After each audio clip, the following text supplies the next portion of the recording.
義父の会社が上場して最初にやったことは、私に妻に離婚を迫ることでした。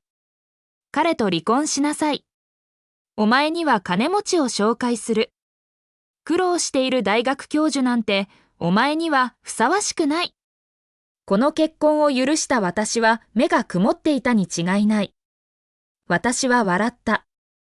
彼は本当に目が見えていなかった。去年、彼の帝国が3000万ドルの負債で崩壊しかけていたとき、すべての債権を密かに買い取った匿名の買い手は私だったのだ。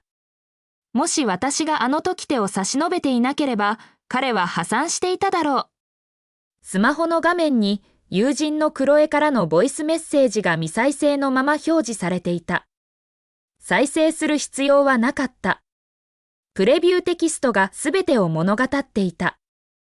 玄関から鍵が回るカチッという音が響いた。妻のスカーレットが帰宅した。彼女はヒールを脱ぎ捨て、その動きは疲労で鋭くなっていた。彼女の目が私の目と合ったとき、彼女がくれたのは疲れ切ったんという声だけだった。以前は温かく生き生きとした話をしながら駆け込んで入ってきたものだ。今ではこの重苦しい沈黙だけが残っている。まずお茶をどうぞ。私はカップに注いで彼女に差し出した。彼女はそれにちらりと目をやり、眉を潜めた。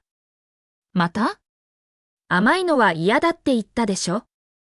私の手は空中で止まり、カップが急に重くなった。これは以前、彼女のお気に入りだった。彼女は二度と私を見ず、まっすぐ寝室に歩いて行き、ドアをバタンと閉めた。その鋭い音は、家を完全な静寂に残した。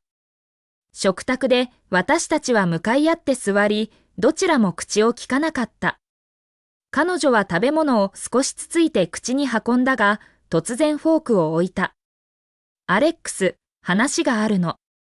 私は顔を上げ、静かに彼女を見つめた。このまま続けられないと思うの。彼女の視線は私の目を合わせようとしなかった。私たちの生活はどんどん離れていっている。パパの会社今は軌道に乗っているし、以前よりずっと良い状態なの。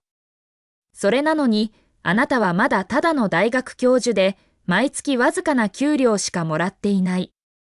私はフォークを置き、何も言わなかった。彼女はついに勇気を振り絞ったようで、目を上げて私の目を見た。アレックス、少し距離を置きましょう。お互いに冷静になる時間が必要よ。距離を置く？私は彼女の決然とした顔を見て、突然笑った。わかった。その一言で、彼女が準備していた長々しい説明はすべて詰まってしまった。彼女は凍りつき、私の即座の同意に驚いているようだった。私は立ち上がり、いつものように皿を下げ始めた。スカーレット、私は彼女に背を向けて、平坦な声で言った。後悔するなよ。翌日、私は普段通り大学へ教えに行った。昼休みにミラー教授はうんざりしたようにため息をつき、狂ったような住宅市場について延々と話し続けた。アレックス、君は楽だよ、独身で、扶養家族もいない、心配ない。彼は私の肩をポンポンと叩いた。私たち家族持ちとは違って、プレッシャーは本物だよ。私は笑ったが、返事はしなかった。彼らの目には、私、アレックス・リードは普通の家庭の出身で、安定した仕事に就き、最近破産した家の美しい娘と結婚した。私は典型的な誰かの荷物を背負ったいい人だ。私の携帯電話が震えた。スカーレットからのメッセージだった。土曜の夜。実家で食事。命令口調、冷たい言葉。私は返信した。了解。罠だらけの食事会がやってくる。土曜日、私は高級なワインを数本手に、リチャード・ヘイズの豪邸の正面玄関を歩いた。かつては静かでがらんとしていたこの大邸宅は、再び人で賑わっていた。義父のリチャードはデザイナースーツを着て、自信に満ち溢れ、数人のパートナーとビジネスの話を大声でしていた。私を見ると、彼の笑顔は消え、目には隠しようもない軽蔑が浮かんだ。来たか？勝手に席を見つけろ。彼はリビングの最も奥まった隅を指さした。メインの席には見知らぬ若い男が座っていた。全身デザイナーブランドの服を着て、手首にはパテックフィリップの時計がライトの下でキラキラ光っていた。スカーレットは彼のすぐ隣に座り、魅力的に微笑みながら熱心に話し込んでいた。それは私が一度も見たことのないスカーレット、別世界のスカーレットだった。アレックス、義母のエレノアがコップ一杯の水を手渡し、その口調はよそよそしかった。こちらはエリック・スターリング。スターリング氏の息子さんよ。海外から戻ってきたばかりで若くして成功しているのよ。私はうなずき、エリックという男を見た。彼も私を品定めしていた。その視線は安っぽい偽物を見るようだった。おや、これがスカーレットのご主人？アレックス・リードさんですね。エリックは言葉を引き伸ばし、うすら笑いを浮かべていた。大学で教えてらっしゃるんでしたっけ？まあ、それは大変ですね。彼は大変と言ったが、その目には軽蔑があふれんばかりだった。スカーレットの表情は少し居心地悪そうだったが、私をかばう言葉は一言も発しなかった。食事が運ばれてきた。ごちそうがずらりと並んでいる。リチャードは上座に座り、元気いっぱいでグラスをあげた。諸君、私リチャードが最も困難な時期に私を見捨てずにいてくれて感謝する。彼はグラスを空にすると、口調を変え、視線を私に落とした。もちろん、我が家が苦境にあった時も支えてくれたある人々にも感謝したい。彼はわざと支えてくれたを強調し、テーブルから了解したようなクスクス笑いが起こった。エリックはさらに厚かましく、口を挟んだ。さあさあ、リチャードさん、それはどうかと。中には、ただ穏やかに暮らしたいだけで、大きな野望のない人もいますからね。妻子にしがみついているだけで満足なんでしょう。でも、スカーレットさんのような女性は？今や平付けの星は再び上昇中です。彼女が高く舞い上がるのにふさわしい。重しに足を引っ張らせるわけにはいきません。まるですり合わせたような決まり文句のようだ。私はその間ずっと沈黙を守り、ただ静かに食事を続けた。私の沈黙は彼らにとっては弱さであり、無能の証だった。ついにリチャードはフォークを置き、もはや見えすいた芝居はやめた。アレックス、彼は私を見下ろした。見ての通り、我が家は今や以前とは違う。スカーレットはお前にはもったいない。20万ドルやる。スカーレットと離婚し、二度と彼女に近づくな。20万ドル。私たちの3年間の結婚を買い取る金額だ。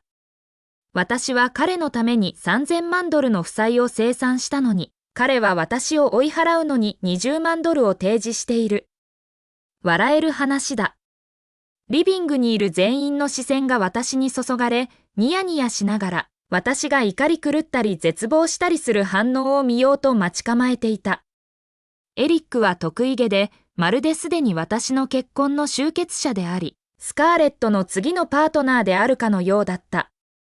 私はリチャードを見ず、代わりに視線をスカーレットに向けた。最初から最後まで、彼女はうつむいたまま、まるで操り人形のように、まるで自分には関係ないことのように振る舞っていた。スカーレット、私は言った。これもお前が望むことなのか？彼女の体が硬直し、肩がかすかに震えた。数秒が永遠に感じられた。ついに、彼女はまだ顔を上げず、歯を食いしばって一言を絞り出した。ええ。その一言で、私は完全に折れた。私は思わず声を上げて笑い、胸を震わせた。よかろう。大変結構だ。私は立ち上がり、部屋中にいる人々を見渡した。リチャードは眉を潜め、私の反応に明らかに不機嫌だった。何がおかしい？ 20 万では足りないとでも？アレックス、欲張るな。いや、十分だ。私は首を振り、唇の笑みはさらに冷たくなった。もうすぐすべてを再び失う人にとって、20万は確かに大金だからな。リチャードの表情が変わった。どういう意味だ？私を呪っているのか？パパ、彼に時間を無駄にするのよ。スカーレットがついに口を開き、その声は苛立っていた。アレックス、あなたは何がしたいの？わざわざこんなにみっともなくしなければならないの？みっともない？私は彼女を見た。スカーレット、お前があいつをここに座らせ、私を恥ずかしめるのを許した時点で、すでにみっともないことになっている。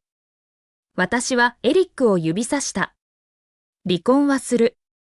私は笑みを消し、顔を完全に冷たくした。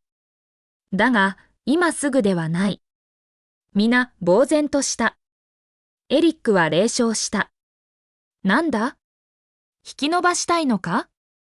言っておくが、スカーレットは俺のものだ。ぐずぐずしても何も変わらない。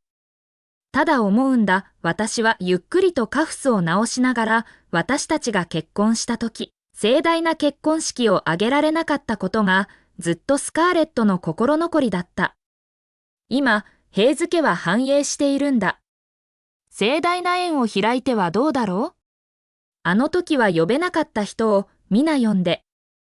その宴で私たちの離婚を発表しよう。ちゃんとした別れ、私たちの結婚にふさわしい終わり方を。私の提案にリチャードもエリックも驚き呆れた。彼らには私の計画が読めなかった。彼らにとってこれは公開の屈辱、私の最後の一辺の尊厳を引き裂き、踏みにじることだった。リチャードの目に一瞬、光るものが走った。彼には分かった。これは彼にとってまたとない好機だ。彼はすでに自分の凱旋と富豪の求婚者エリックの紹介をみんなに発表する機会を探していた。私が舞台を用意してくれるなら、喜んで演じないわけがない。素晴らしい。それが男ってもんだ。リチャードはももを叩き、顔をほころばせた。アレックス、つまらない男じゃないと見込んだよ。やろう。縁の手配は私がする。盛大なものにする。エリックも笑い、私を見る目は軽蔑と哀れみに満ちていた。アレックス、当日泣き出すのはやめてくれよ。まともなスーツ、俺がスポンサーになってやろうか？私は彼を無視し、スカーレットを最後にもう一度見た。彼女の顔には混乱、当惑、そしておそらくはかすかな罪悪感が浮かんでいた。だが、それが今となっては何だというのか？この道は彼女が選んだのだ。ならば、この壮大なフィナーレでは、彼女こそが主役でなければならない。それからの数日間、リチャードは確かにこの離婚披露宴の準備に全力を注いだ。彼は市内で最も豪華な5星ホテルのペントハウスボールルームを予約し、思いつく限りのビジネスエリート、友人、知人に広く招待状を送った。市のエリートたちは、平付の縁が単なる会社再建祝いではないことを知っていた。それは釣り合わない結婚を公に解消し、スカーレットの富豪の新しい求婚者を披露する舞台なのだ。私は完全に笑い物になっていた。スカーレットから一度電話があり、彼女の声はためらいがちだった。アレックス、本当にこんなことしなければならないの？私やりすぎだと思う。お前の父親が望んだことじゃないか？私は言い返した。電話の向こうは沈黙した。スカーレット、もう後戻りはできない。私はそう言うと電話を切った。クロエは激怒し、電話で私をこっぴどく叱った。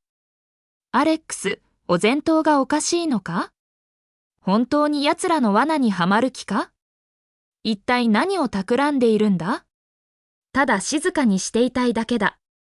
私は冷静に言った。お前クロエは怒りすぎて言葉が出なかった。もう好きにしろ。その日、お前がどうやってその大失敗を尻拭いするか見物させてもらう。宴の当日、私はごく普通のカジュアルスーツを着て、豪華なボールルームに入っていった。リチャードとエレノアは、きらびやかなガウンとスーツを着て、嬉しそうに来客を迎えていた。